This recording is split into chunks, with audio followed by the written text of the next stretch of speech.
Hello दोस्तों, आज हम लोग बात करने वाले हैं नैनो यूरिया लिक्विड के बारे में। तो चलिए हम लोग इसको डिटेल में देखते हैं। तो सबसे पहले यहाँ पे आप देखेंगे एक आर्टिकल है, PM Modi inaugurates world's first nano urea liquid plant in Gandhinagar.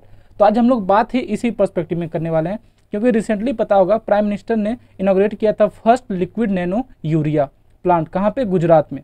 तो ये जो है किसके द्वारा बनाया गया, इंट्रोड्यूस किसके द्वारा किया गया? इफ्को के द्वारा। इफ्को क्या है? Indian farmers fertiliser cooperative limited. तो हम लोग इसके बारे में आज बात करने वाले हैं कि ये जो लिक्विड नैनो यूरिया है ये क्या, ये जो आप नॉर्मल यूरिया है इससे बेहतर कैसे है और किसानों को इससे क्या क्या फ़ायदा होने वाला है, इन सब के बारे में हम लोग यहाँ डिटेल में आज देखेंगे। अब समझते हैं लिक्विड नैनो यूरिया क्या है। देखिए, जो हम लोग किसान हैं, आपने देखा होगा किसान यूरिया खेतों में यूज करते हैं। तो वो क्या होता है कि पूरा एक थैली रहता है 50 kg का, वो लाते हैं और यूज करते हैं। तो यूरिया क्या है? आप एक सोर्स है नाइट्रोजन का, जो प्लांट को ग्रोथ के लिए, जैसे हम लोग को खाने के लिए फूड चाहिए एसेंशियली बहुत ज़्यादा है, पानी चाहिए होगा, कुछ रोटी चावल गेहूं हर चीज़ चाहिए हम लोग को खाने के लिए, ग्रोथ के लिए। तो प्लांट का ग्रोथ के लिए जो एक इम्पॉर्टेंट न्यूट्रिएंट है वो है नाइट्रोजन। तो जो यूरिया है वो नाइट्रोजन जो है वो प्लांट को प्रोवाइड करता है।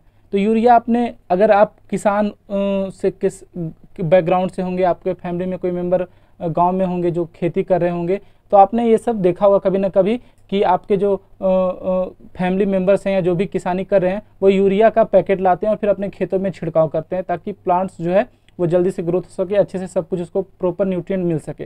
तो यहाँ पे अब क्या है, ये अब हम लोग लिक्विड फॉर्म में इस्तेमाल करेंगे। वही जो सॉलिड ग्रैनुलर फॉर्म में इस्तेमाल करते हैं हम लोग लिक्विड फॉर्म में इस्तेमाल करेंगे। तो यहाँ पे देखेंगे, it is urea in the form of nano particle, it is nutrient to provide nitrogen to plant as an alternative to the conventional urea.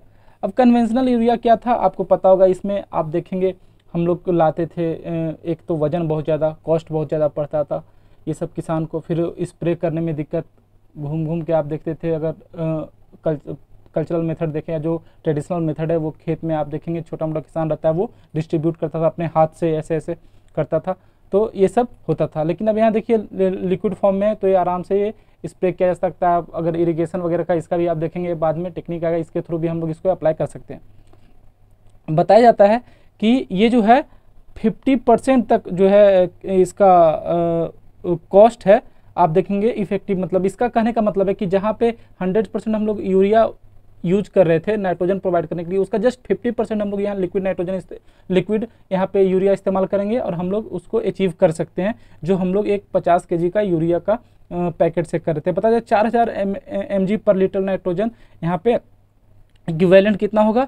एक packet bag of conventional urea. एक packet bag of conventional urea कितना आता था? ये आता था 50 kg का। अब ये जो है सबसे पहले सबसे बड़ी बात यह है कि इंडिजिनसली मतलब भारत में ही इसको बनाया गया है। और कहाँ बनाया गया था आपको यहाँ पे देखेंगे, रिसर्च सेंटर कलोल गुजरात में। और ये जो है इंडिया का आप देखेंगे यूरिया का रिक्वायरमेंट है वो पूरी तरह से पूरा करेगा। रिसेंटली आपने देखा होगा और मैंने वीडियो भी बनाया था कि हो क्या रहा था कि यूक्रेन और रशिया का वार जिस तरह चल रहा है, तो फर्टिलाइज़र का लगातार रिक्वायरमेंट बढ़ रहा था। और हो क्या रहा था कि हम लोग फर्टिलाइज़र जो है ज़्यादा उसका मीट नहीं कर पा रहे थे। क्यों? क्योंकि इंपोर्ट में दिक्कत हो रहा था, इसका प्राइसेस बहुत ज़्यादा हाई हो रहा था। लेकिन गवर्नमेंट ने यहाँ पे देखेंगे सब्सिडी देके प्राइस कंट्रोल करने का कोशिश किया। तो यहाँ पे एक तो बड़ा फ़ायदा ये होगा कि इंडिजिनसली बनाया गया हुआ है, भारत में बनाया गया हुआ है, तो हम लोग किसी पे निर्भर नहीं है, इसको आसानी से हम लोग खुद बना सकते हैं और अपने किसान को दे सकते हैं। अब इसका ऑब्जेक्टिव क्या है, उसका उद्देश्य क्या है? अब कुछ हम लोग बना रहे हैं तो उसका कुछ उद्देश्य भी होता है। तो इसका उद्देश्य है, it is aimed at reducing the unbalance and indiscriminate use of conventional urea, increase crop productivity and reduce soil water and air pollution. अब देखिए, जो हम लोग कन्वेंशनल यूरिया जो यूज करते थे उसमें क्या होता था कि हम लोग को 1 हेक्टेयर में इतना यूरिया लगाना है, हमने यूरिया का छिड़काव कर दिया। उससे होता क्या था कि हम लोग को पता नहीं है किस प्लांट को कितना न्यूट्रिएंट चाहिए, बस हम लोग ने डिस्ट्रीब्यूट किया, हमारे पास इतना था हमने वो डिस्ट्रीब्यूट कर दिया। अब होता क्या था, उसी से आप देखेंगे बारिश हुआ, लीचिंग हुआ, वो ग्राउंड वाटर में चला गया, उसके बाद आप देखेंगे पॉन्ड में चला गया, इन्वायरमेंट को भी पॉल्यूट किया, तो बहुत सारा प्रॉब्लम होता था। लेकिन ये जो है इससे ऐसा कुछ प्रॉब्लम नहीं होगा। इसका सिग्निफिकेंस महत्व क्या क्या है? Improve plant nutrition, it has been found effective and efficient for plant nutrition which increase production with improve nutritional quality. यहाँ पे देखिए जो नाइट्रोजन है वो आप यहाँ पे देखेंगे वो प्योर क्वालिटी में मिल रहा है, ज़्यादा आप सॉलिड फॉर्म में वगैरह नहीं है, तो ये ज़्यादा बताया जा रहा है, ज़्यादा ये एक इफेक्टिव है। उसके बाद है it will boost a balance nutrition programme by reducing the excess use of urea application in the soil. अब देखिए, चाहिए हम लोग को न्यूट्रिशन, आप थोड़ा सा गौर कीजिएगा, न्यूट्रिशन हम लोग को देना है प्लांट को, लेकिन यूरिया हम लोग पूरा सॉइल में अप्लाई कर रहे हैं, तो मिट्टी में भी मिक्स हो रहा है, तो इससे मिट्टी भी पॉल्यूट हो रहा है। लेकिन यहाँ पे देखेंगे वैसा कुछ नहीं होगा, ऐसा बोला गया है। लॉजिंग इफेक्ट को भी कम करेगा। लॉजिंग क्या होता है, जो प्लांट पूरा झुक जाता है एकदम, आप देखेंगे कोई कोई पौधा पूरा झुक जाता है, जमीन से सट जाता है, तो यहाँ पे उसको भी ये प्रोटेक्ट करेगा। इम्प्रूव इन्वायरमेंट, इन्वायरमेंट को कैसे इंप्रूव करेगा, तो देखिए इसका पॉजिटिव इम्पैक्ट होगा, क्योंकि ग्राउंड वाटर, जैसे मैंने बताया था, अंडरग्राउंड अगर मान लीजिए कोई फर्टिलाइजर, पेस्टिसाइड या यूरिया कुछ भी इस्तेमाल करते हैं, तो होता क्या है कि जब रेन वाटर होता है, बारिश होता है, तो वो पॉन्ड वगैरह में तो जाता ही है, साथ में ग्राउंड वाटर में भी चला जाता है, जो आप देखेंगे बहुत ज़्यादा टॉक्सिक होता है, उसको हम लोग कंज्यूम करते हैं, तो इससे बहुत ज़्यादा आगे हेल्थ में भी प्रॉब्लम होता है, इन्वायरमेंट को नुकसान पहुंचाता है। इंक्रीज फार्मर इनकम, तो फार्मर इनकम तो ये आसानी से बढ़ाएगा, क्योंकि अगर आप देखेंगे एक पैकेट यूरिया का अगर किसान को 300 रुपये में मिल रहा है, तो ये आपको 200 से 250 में मिल जाएगा। तो यहाँ पे देखिए किसान का कम इनपुट लग रहा है, तो किसान को बचत होगा ही होगा। अब हम लोग थोड़ा सा कंपेयर कर लेते हैं, जो आपका इफ्को का नैनो यूरिया है और एक आप देखेंगे कन्वेंशनल यूरिया है, दोनों में डिफरेंस क्या है। तो देखिए इफ्को नैनो यूरिया क्या है, रिड्यूस इनपुट कॉस्ट रिड्यूस होगा, जैसा मैंने पहले बताया था कि इसमें कम लागत में आप इसको ले सकते हैं। कंपेयर करिए, अगर एक पैकेट जो आपका यूरिया का आ रहा है 50 kg का, उसका अगर दाम 300 यहाँ पे करिए, 500 पे करिए, तो उससे कम ये 200-250 में हो जाएगा।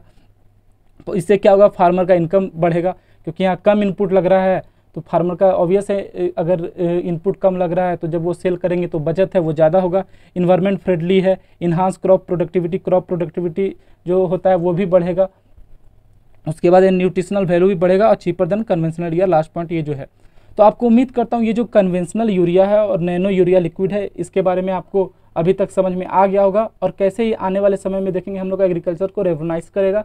और ऊपर से हम लोग जो इस पे एक हम लोग निर्भर हैं कि बाहर से यूरिया हम लोग मंगवा रहे हैं, इंपोर्ट करवा रहे हैं, चाइना से हो गया या फिर रसिया से हो गया, यूक्रेन से हो गया, कहीं से भी हम लोग यूरिया मंगवा रहे हैं, तो हम लोग उस पर अब निर्भर नहीं रहेंगे। हम लोग किसान उस पर, हम लोग का किसान को निर्भर रहना नहीं पड़ेगा। प्लस आप भारत सरकार को ज़्यादा से ज़्यादा आप देखेंगे अगर वो देना नहीं पड़ेगा, सब्सिडी नहीं देना पड़ेगा कि भारत सरकार को, तो इससे भारत सरकार को भी बचत होगी, प्लस किसानों को भी बचत होगी। तो बहुत ज़्यादा इसके पॉजिटिव इम्पैक्ट देखेंगे और एग्रीकल्चर में ओवरऑल देखेंगे इसका ग्रोथ बहुत अच्छा होगा।